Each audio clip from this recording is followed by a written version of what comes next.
so you can go back and take another look or share with your colleagues if you wish. We like these sessions to be relatively informal, a sort of conversational style that draws on the experience of our presenters. For sort of additional detail on today's topics, you can look at the Building Effective Boards section of the knowledge base on the SGA website, and we will post the link in one of the dialogue boxes shortly. But this afternoon, Tom and Ali are going to look at sort of around some of these themes, some of the sort of themes and issues that we know are emerging and are current at the moment. And in fact, some of these issues may also come up in our next webinar, which is on board evaluation in about a month's time, if I can give you a little sort of pre-nudge about that. But we want you to get involved. These sessions are at the best when people sort of ask questions that are of interest to them, questions that they want answered. And Ali and Tom will try and answer these as they go. If not, we'll sort of sweep them up in a Q&A section at the end. And if you are asking a question, could you please use the Q&A box at the bottom of the screen, and that way we can keep the chat function for other purposes, such as technical issues or something. And I'd just like now to introduce our two presenters. Alison Gill is a founding director and CEO of Bvalco, where she works with boards and leadership teams in different sectors, among other things, designing and delivering external board reviews and looking at how to improve board effectiveness. She has a background in behavioural psychology with a particular interest in the impact of values, behaviour and culture on performance. And if you could probably guess from the conversation we were having when some of you entered the room, she's also a three-time former Olympic rower. Tom is a partner in the London law firm Farrer & Co. He's an experienced corporate lawyer working with businesses and entrepreneurs, and also with a lot of sports clients, particularly NGBs, on a range of corporate, commercial and governance matters. And I think really I'll just let them get on with it now. I'll get out of the way and I will let Ali take us through today's conversation. Thank you very much. Brilliant. Thanks, Craig. Hi, Tom. Here we are again. So our topic today is building effective boards. And I think, just wanted to sort of pause for a moment because there's been some really interesting things happening in the sporting arena. We would have all heard about football, slight crisis in football, the joyous news in cricket with the fast bowler getting his record there, and of course the sad news, well, from a rowing point of view, that Jürgen Grobler has retired, and also this sad news around British gymnastics with the independent review that's just been kicked off. So it sort of reminded me this morning of actually the real highs and lows that you experience in sport, and particularly sort of put on top of that the kind of window of COVID and what's happening around. Boards are really earning their crust at the moment. No doubt the boards of those particular organisations will be busy, some celebrating and others definitely thinking about stakeholder management, risk management, and actually how they go about thinking about what decisions that they have taken and how they build an environment of effective, good conduct within their organisations. So where should we start today, do you think, Tom? I was sort of thinking about composition of boards, and you never really start with a blank sheet of paper with a board, do you? You're always and particularly a lot of sports organisations with the introduction of the Sports Governance Code have had to make quite radical changes to the composition of their boards. What have you seen, Tom, that sort of struck you around this agenda? Yeah, so just thinking first of all about the composition of boards, we've definitely seen a big shift, both in terms of independent directors and the requirement, obviously under the Sports Governance Code, for at least 25% of the board to be independent. And also, I think a shift, again, largely by virtue of the code, away from power being translated away from councils, where they've historically been perhaps or had decision-making authority above and beyond that which is now perceived to be best practice, and to move those entities into a more advisory consultative role and to focus very much on stakeholder engagement. And what that's meant for boards is that there has been a shift in composition, and it's brought with it some changes in terms of the elected director contingent, and whether or not boards and organisations have decided to head down a route of having a selection who are from the membership, effectively from the membership. Boards have got smaller, undoubtedly, and more agile. They need to be no more than 12, unless there's a good reason. I think generally what's interesting, particularly over the last 6 months, is how much the way that board members interact with each other has changed. And I think it's accelerated what was a gradual transition towards very much more agile, remote, virtual working. And now, of course, in March, boards were thrown into a position where they were all communicating with each other immediately on a 100% virtual basis. And there's a lot of different considerations that come with that. And I think it's important we should touch on them in this session as to what is best practice for boards. Obviously, they've been dealing with this last 6 months, but what does it look like for them now, the way that COVID is going over this next sort of 6 to 12 months, and then in sort of post-COVID world, hopefully, what does it mean for best practice, so we can cover some of those sorts of things.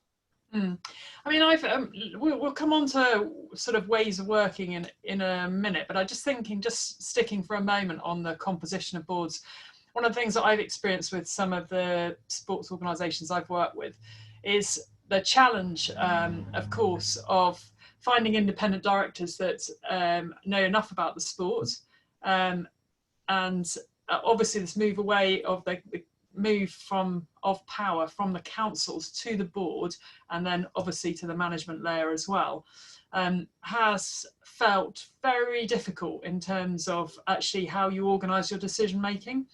And I don't know if you've experienced that as well, Tom. Yeah, I think that's right. I think what we've seen is organisations need to be very careful around how they articulate who has delegated responsibility and for what, and particular being very clear about what matters are reserved to the board, what matters are specifically delegated to executives, and what matters, if you think about more of the sporting, volunteer-led elements of an organisation, what elements can be delegated to a council or equivalent advisory body, or to clubs, counties, etc. And making sure your paperwork reflects that. And I've particularly done a lot of work with governing bodies, particularly on that over the last year or so, thinking very carefully around those sorts of things. Yeah, so very much, I mean, my advice often to boards is when they're going through that transition is to almost sort of think about starting afresh. So you're thinking about developing a code of conduct for the board can be a very effective process to go through. Helps everyone to think about, well, how do we want to work together? What does it look like to be an effective board? And also, if you take up that responsibility of discussing the conduct that you want at a board, it's often then much easier to feed that out into the organisation. I know we've got a question about safeguarding from Alison Birchall. So one of the key learnings from the gymnastics case is that they seem or believe that they had good safeguarding systems in place, but operationally there seems to have been a breakdown. What specific actions should NEDs take to ensure policies are effective without being deemed to interfere with operations? And an interesting last sentence there, because obviously policies should quite rightly drive operations, and those two things should be integrally linked. Thoughts, Tom?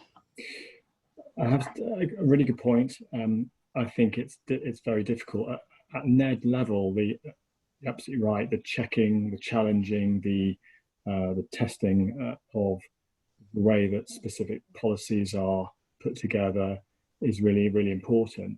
I think that what's particularly key here is that with things like safeguarding, with things like data protection, I think relevant issues that historically haven't been prioritised at board level, as perhaps they might have been historically. They haven't been prioritised, and now, whilst ordinarily it's not appropriate for a NED, for example, to get too involved in how that plays out operationally. In fact, I can imagine it would have been very difficult potentially for a NED in a safeguarding scenario like this to be aware of those sorts of issues going on, that these priority issues are very much put to board level and are prioritised. So there's no easy answer to this. I mean, there may have been it may have been pretty much impossible for a NED to be aware of what was going on, but I would say the board should identify what these priority issues are and make sure that there is a dialogue and feedback coming up to board level that enables the NEDs to have the best chance of identifying those sorts of issues. Yeah, so I think it brings us back to this question of building an effective board and what we really mean by that, doesn't it? Another question here around the importance of diversity.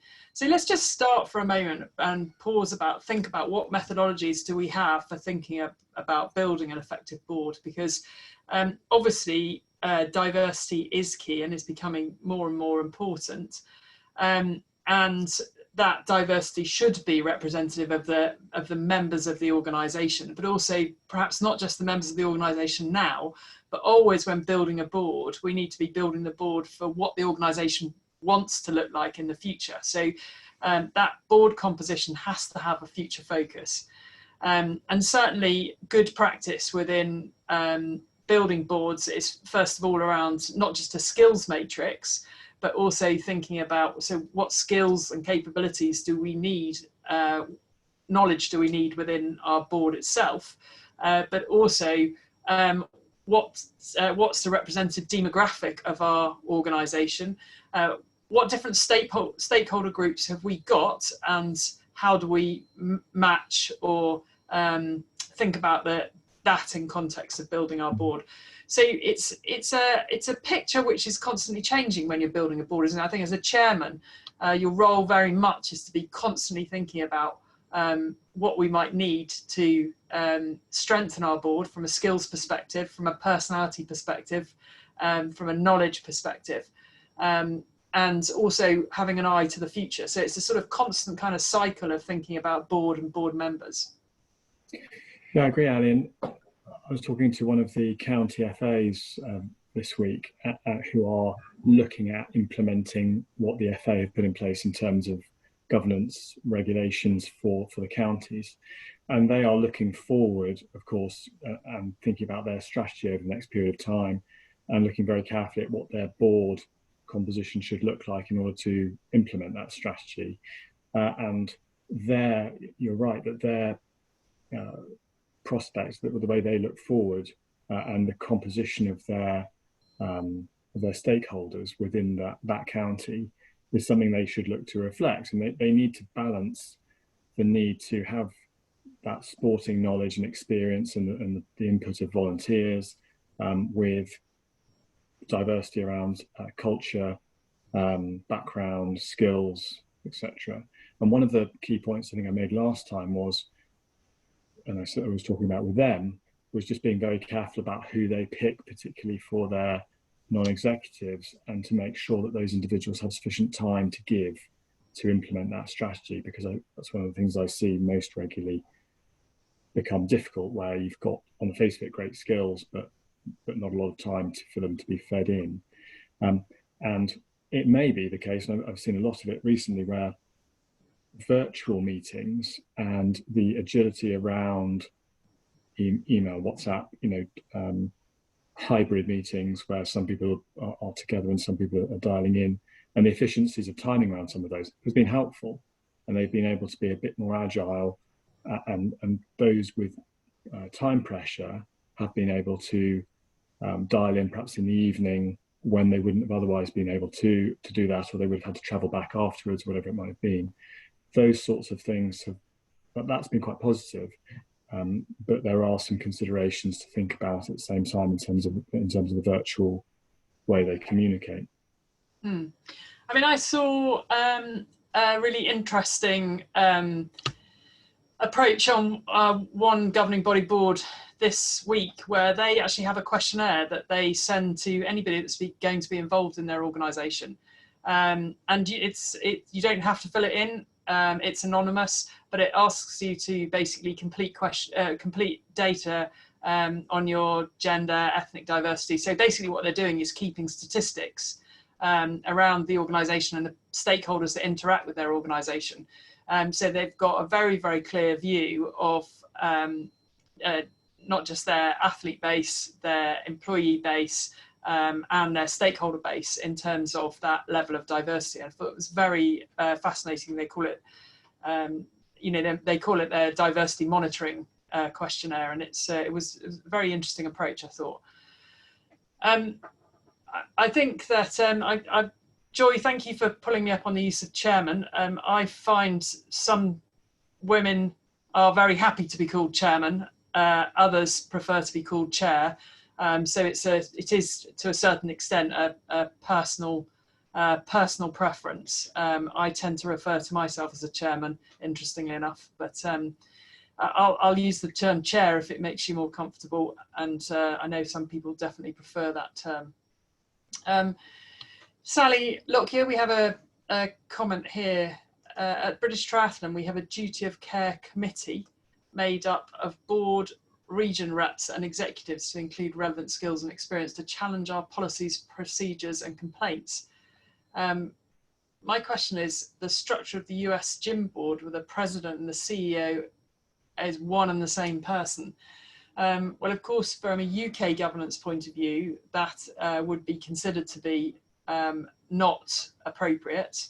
But in the US, it is still a model that you see quite frequently, both in corporate boards and certainly in sporting boards. So there's a difference, a distinction there between how the US consider governance versus how the UK consider governance. But certainly in the UK, that wouldn't be considered best practice. Yeah, that's right, Ali. Absolutely right. And it's just, it is a difference of culture and there are and concentration of power. And my starting point personally very much on this, which does reflect the UK position, is that it's a dangerous place to be when you have someone who has that crossover between sort of executive power and board leadership. So I would be wary of that. I really like the duty of care committee. I think that's a great initiative for British Triathlon. I'm very much in favour of a duty of care proposal in the way that Tanny Gray talked about it, and an ombudsman. Just thinking about athletes, I think we're heading in that direction. I just think it's happening a bit too slowly.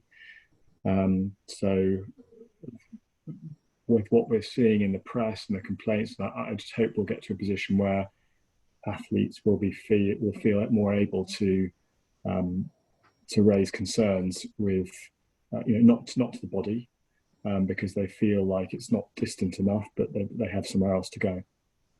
Yeah, and I think with regards to safeguarding, I think we talk about safeguarding a lot, but I also think that the board have to have a view on the quality of management within an organisation, because at the end of the day, when issues become matters of safeguarding or matters of complaints, it's usually there's been a breakdown in some skill or capability within the organisation. And certainly athletes nowadays have much higher expectations of how they expect to be managed in an adult and appropriate fashion, and expect to have high quality coaching and high quality management, as they should do. And organisations, sporting organisations and governing bodies have an important role to play in thinking about how are we developing our coaches, how are we developing our management to ensure that they have good management capability and leadership capability. And I think that's still an area where it's very underestimated and underinvested in sports organisations. So there's a lot of emphasis on the quality of technical coaching, but not necessarily as much emphasis on the quality of coach as a leader. And the board has a very strong role to play in terms of thinking about the organisation's leadership and leadership capability. A very specific question here from Christopher around what skills do you need in the senior independent director, so often known as the SID. The SID specific role, just so we're clear on that, is about the oversight of the performance of the chairman, and they can play a very good role in terms of being an avenue for non-execs to go directly to the SID if they have some concerns about the quality of the chair. And a good senior independent director and chairman will work very much together in terms of thinking about populating an effective board. Do you have any thoughts on that, Tom? Yes, I think it's a really good question, because we just talk about the SID and think, well, sort of fairly generally, but this is, just to follow up on what you said, Ali, the SID sits as a sort of wing person to the chair, to be someone for other directors to go to when they don't feel necessarily comfortable going to the chair, to help drive and support the culture of the board, to be a sounding board for directors. So it is a leadership role in my eyes. I think you want someone in that role who is quite an experienced independent director, who won't sit on the fence, who will form a view, who will not shy away from having an open and frank, difficult conversation with the chair. So you want strength of personality there, and some strong leadership skills, and that will really help. If you have someone in that role who just doesn't have those skills, then you're missing a trick, because there's an opportunity there. Mm. Yeah, in fact, that's a very good point. In fact, I've done not many, but a few board reviews where the senior independent director hasn't been sufficiently independent and hasn't been had sufficient strength of character. So when issues have arisen with the chairman, I can think of one very bizarre board review situation where the chairman, for good reason, had very close relationships with the company secretary who was doing a very important role in helping a young, inexperienced chairman to get up to speed with an organisation with an immense history and a very complex business. But the company secretary was actually very biased in his approach to gender particularly, and was quite a bully, and the chairman wouldn't deal with it because he saw the company secretary as being such a strong ally and such an important character in the organisation. And really that was a classic case of something where the SID could have played a really clear role in helping to deal with that situation, but because the SID wasn't strong enough and wasn't of an independent mind enough and wasn't experienced enough, he really didn't fulfil that role of being the person that was acting as counsel to the chair. So there are often quite subtle, nuanced things that crop up that it's very important for the non-execs to have confidence that they can go direct to the SID, and equally that the SID has got sufficiently strong listening skills and empathy to pick up where there might be something that's quite nuanced going on in and around the board. And Ali, I think that feeds into Alison's question around diversity and Ned's needing to be effective and ready to run. And the SID has, I think, a key role to play there for a new non-exec coming onto the board in part of that induction and upskilling process.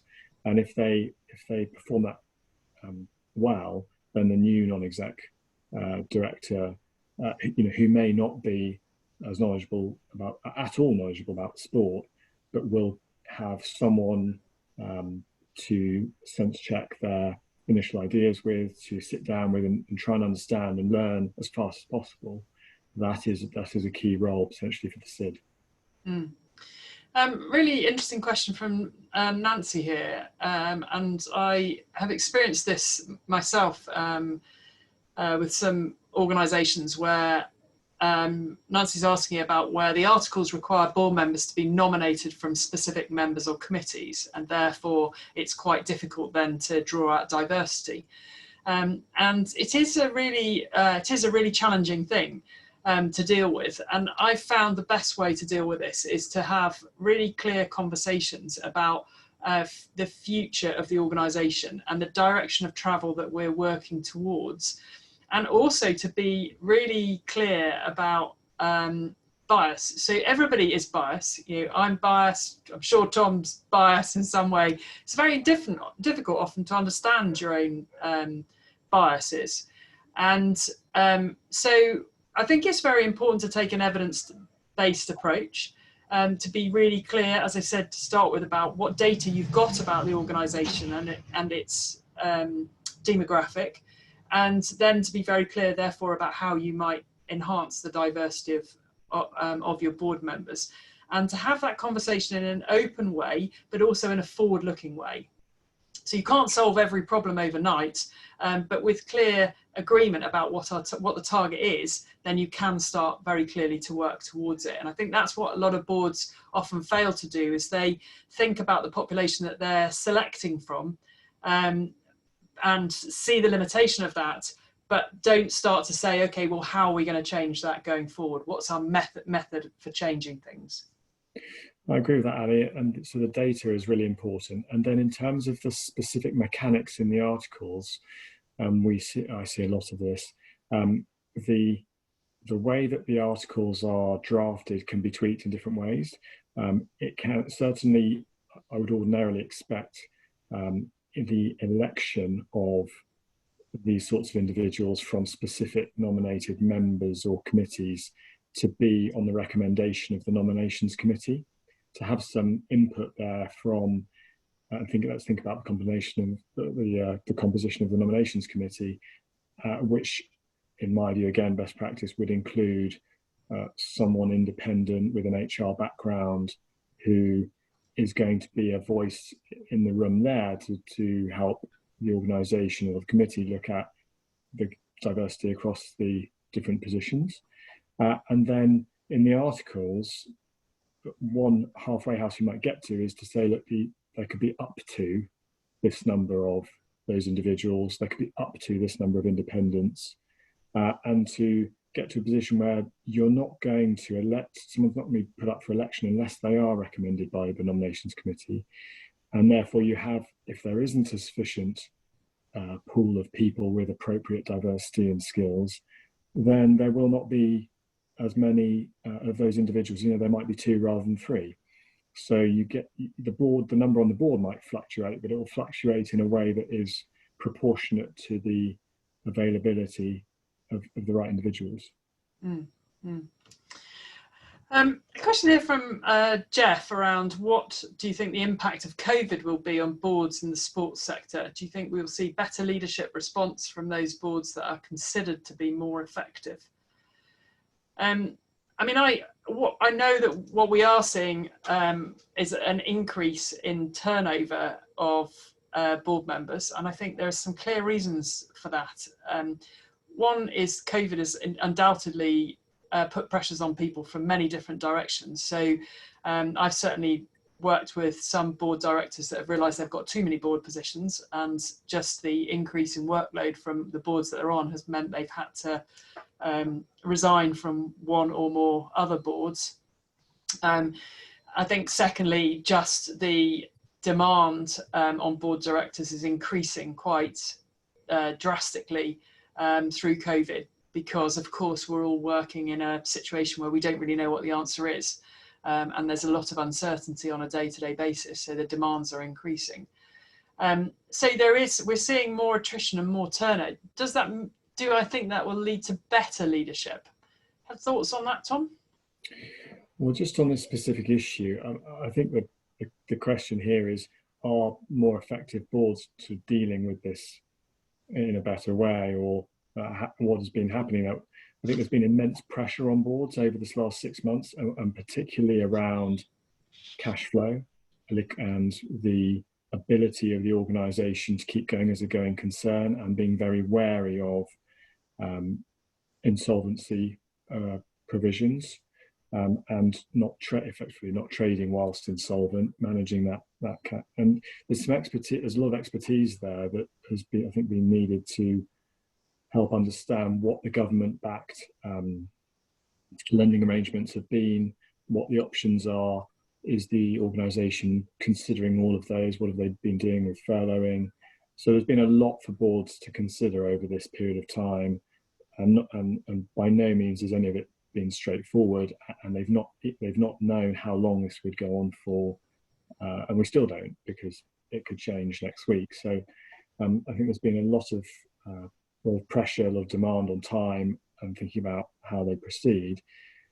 I have seen boards manage that with different levels of success, I suppose, and some have felt perhaps a bit overwhelmed by it. Some have been fine, but of course the ones that have been fine perhaps have had access to bridging funding that others might not have had. So it varies enormously. I just think it's been a very, very difficult time. I think certainly from the work that I've been doing, what I'm seeing is quite definitely a sort of division. So the boards that have come together well, coalesced well through the pandemic, and have built stronger relationships, and are reacting effectively, certainly seem to be holding themselves in a stronger position and responding more effectively. Organisations where the board was in trouble already or not functioning particularly effectively, I think you're starting to see, I'm certainly starting to see some requests for support around directors leaving because of relationship breakdown, or because they don't agree with the direction of travel that the board is taking. And I guess that's sort of inevitable in a crisis. You tend to get that kind of sort of split. You get both ends of the spectrum, because a lot of things that are going wrong can't be hidden under the carpet quite so easily as when we're in a normal situation. So I'm guessing we will see a lot of that sort of division from dysfunction to highly functioning organisations or boards. I do think, though, that that there is perhaps, on a positive note, some really good recruitment practice around looking for independent directors from outside of sport, and bringing them into sports organisations. And people often say, well, the pool of candidates is not very big. There aren't many people that want to do voluntary roles. But actually, I think there are actually an awful lot of people that are A, very qualified, and B, do want to do a role. They might just not have thought about it. So I always encourage boards to, think about your networks, think about the list of people that you know, think about the different places that you can advertise your position, and encourage people to put themselves forwards, because actually there are a lot of people out there that have got the right skills to be a non-executive director, and with some help and support and mentoring can actually do a really good job. So don't go to the obvious places, I think is often my advice to boards that think they're going to struggle to hire. Just picking up on that last question, Ali, and one around, could there be a mandatory requirement for NGBs who receive public funding to publicise, I think, who gets a role and who doesn't get a role? And I think that's quite a dangerous position to get to be honest, because to publicise if you've been rejected, it's deeply unattractive for that to be spread into the public domain. So I don't think that's quite the right way to go. I just think it's about being very clear about your recruitment policies and being open and diverse about those. And at that point, you're then selecting and you're giving feedback to particular candidates so they can understand why they didn't get the role, or why clearly those that did, there's no issue. Yeah, I agree. I mean, at the end of the day, the board has a job to do, which is to make a decision. The nomination committee have a job to do, which is to ensure their practices are attracting the right type of candidates. But at the end of the day, the people who have been appointed onto the nomination committee are there to do a job, and they have to do that job to the best of their ability. And yeah, I would say transparency, as you've said about a rejection, is perhaps not great for the individuals or for the board. So we started talking a little bit about ways of working, and I'm interested actually from those of you that are on the call and that are sitting on boards, how many of you have returned back to face-to-face meetings, and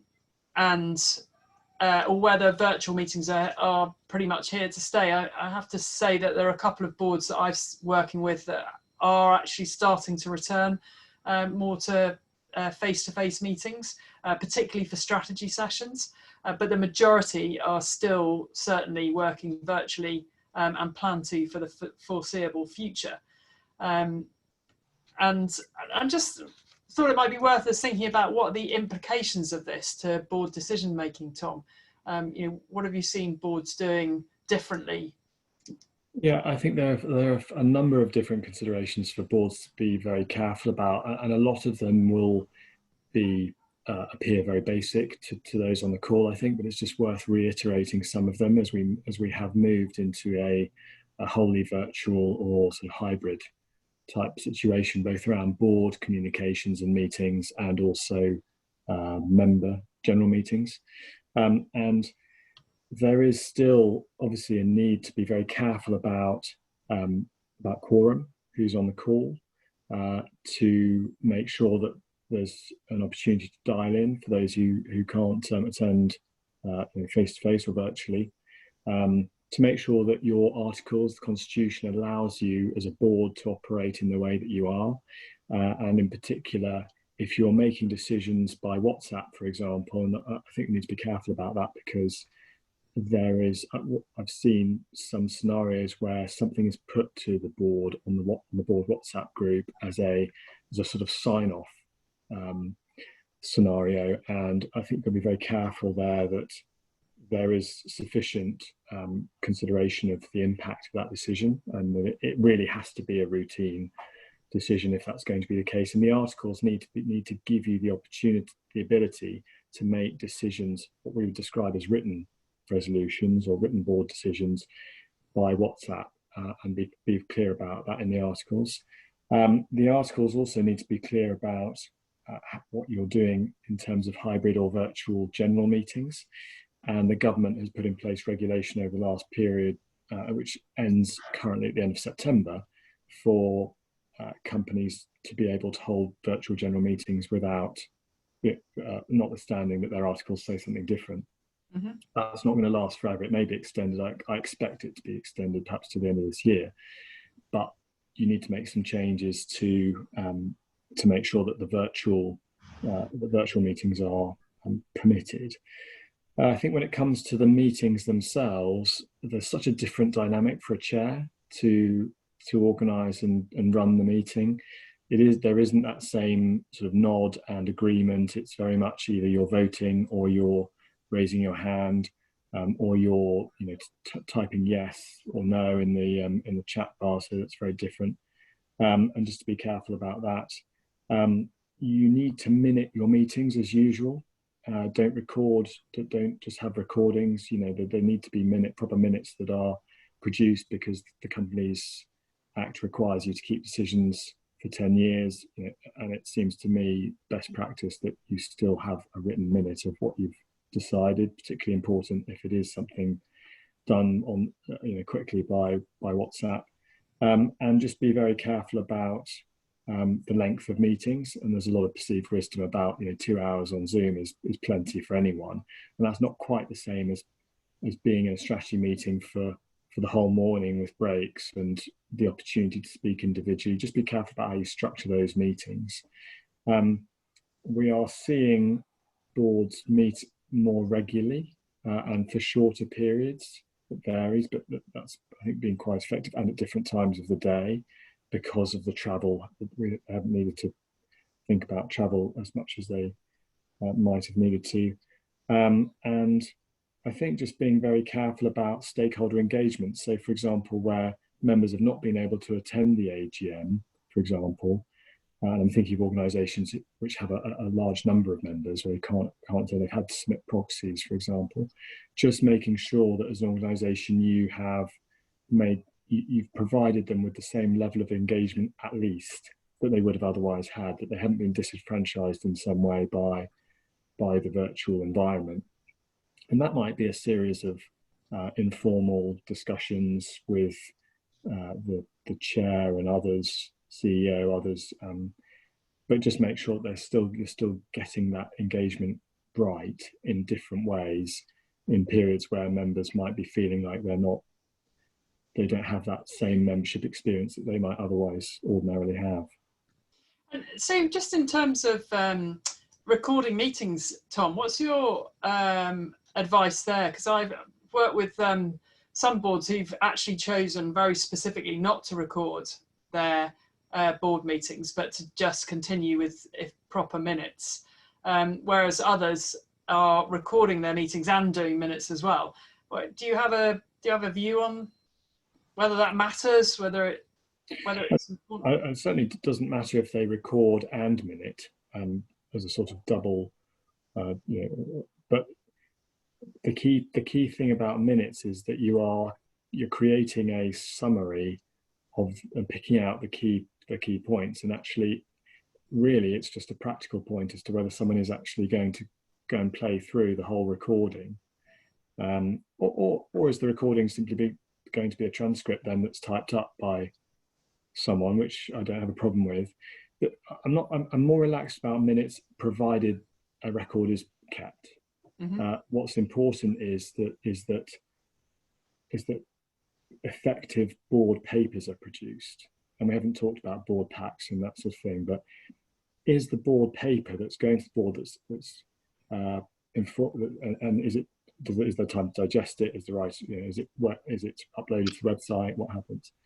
But those board papers are produced in a way that enables board members to fully digest the impact of the decision. That's really, really important. That's more important than the minutes of what then happens afterwards. You don't need to, in the minutes, you don't need to be going to at length to all that detail. The board paper that goes to the board to make the decision is the really important document. So be very clear and focused around that and the quality of the board pack. And I would be more focused on that than the minutes. Yeah, and interestingly, of course, what we're seeing is a need for shorter board papers, more frequent board papers, because of the pace of information and pace of change.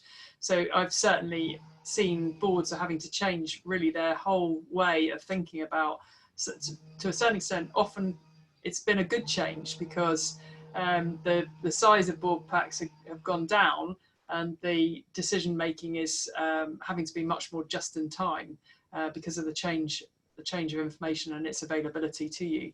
And certainly that will be the case for most sports who are still struggling with the return and how they safeguard their athletes, how they deal with their owners, stakeholders, investors.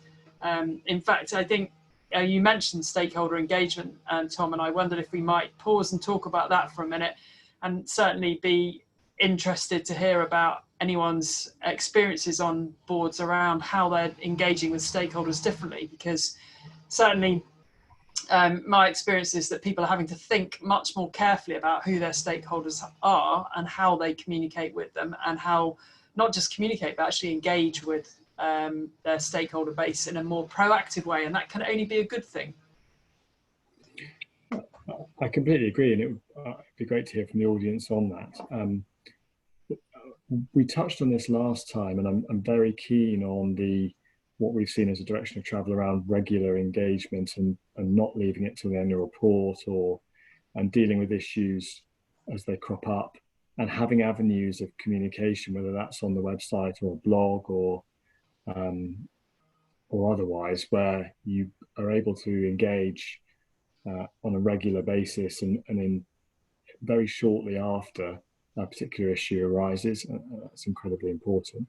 So just thinking about the channels for that, and that might well be via the website or a blog or whatever it might be, but or social media, more informal but regular, and being focused on that. Yeah, so a sort of shift to actual stakeholder engagement as opposed to just stakeholder communication in essence. So making sure it's very much a kind of two-way kind of process. So I feel we're talking about how you build an effective board, and at this particular time, I'd say that there is a real focus on boards about thinking about the impact that COVID is having on board directors.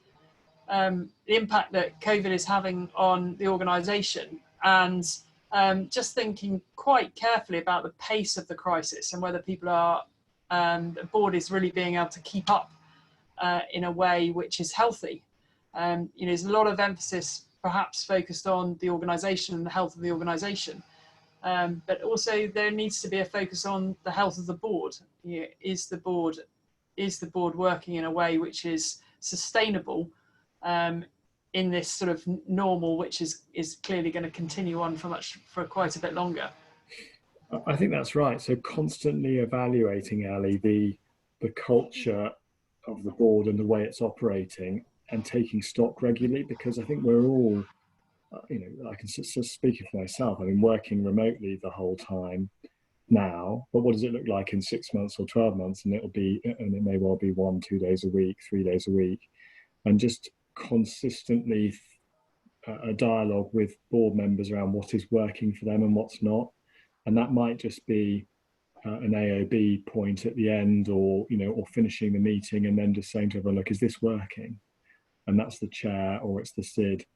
But just what is it? Is it, and is this time working? Is it just getting feedback and thinking to make sure that the mental health, which I think is one of the impacts of COVID that doesn't have the press that it should do. The mental health of the directors is considered, because I know a lot of directors are finding themselves working harder than they ever even did before COVID, because it is just one call after the other. They're at home, they wake up, they log on, and they go to bed having logged off at 8 or 9 o'clock, because there just wasn't that travel or decompression time either end of the day. So just a constant evaluation of that, I think, because it is going to change. And I do think there's going to be an interim phase where COVID is still a very real situation, and boards need to be mindful of everyone's lifestyle changing during that period.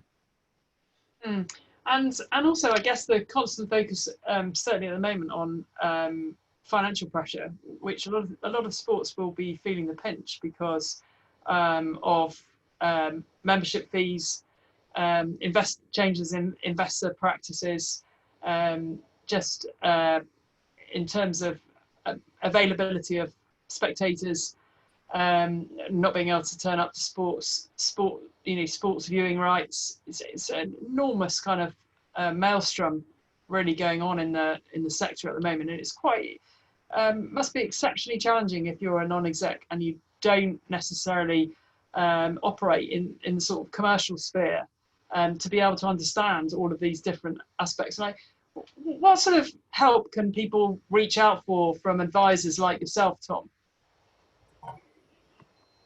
I think it's not just legal, obviously. There's consultants and financial advisors. I'm thinking particularly of governing bodies who have had to look very quickly at what does it look like for their commercial model to have to pay back broadcasters potentially large sums of money for events that haven't gone ahead. What options do they have around touring teams? I'm thinking of cricket and the biosecure bubbles, for example.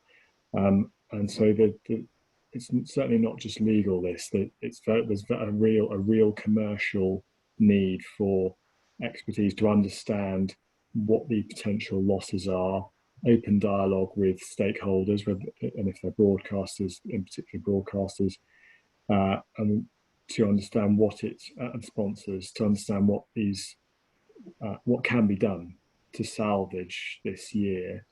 And I think some good work has been done, and some sports have been luckier than others. Some would have had big tournaments and events this year and haven't. And of course, some will be mid-cycle and have been luckier because they hope they won't be impacted in a couple of years' time when their next World Cup or equivalent happens. So I think it's a range of different advisors, but it will be financial, it will be marketing, digital, it will be all of the areas that people might think of. in order to look to get through this period. From my perspective, thinking about FARAs, we've been very focused on the furlough scheme. We've been very focused on the ability of organisations to get government-backed lending under those schemes, and we have been helping organisations have discussions with their sponsors and stakeholders around what their contracts look like and how they need to change to accommodate completely different arrangements for the rest of the year, and different platforms. Mm. And would you say that, I mean, these things are not easy to generalise about. I understand that, but have you found most of those conversations to be quite collaborative, or because of the environment that we're working in? Is it producing innovation in the sector? Are people thinking broadly, thinking forward, thinking about building back better?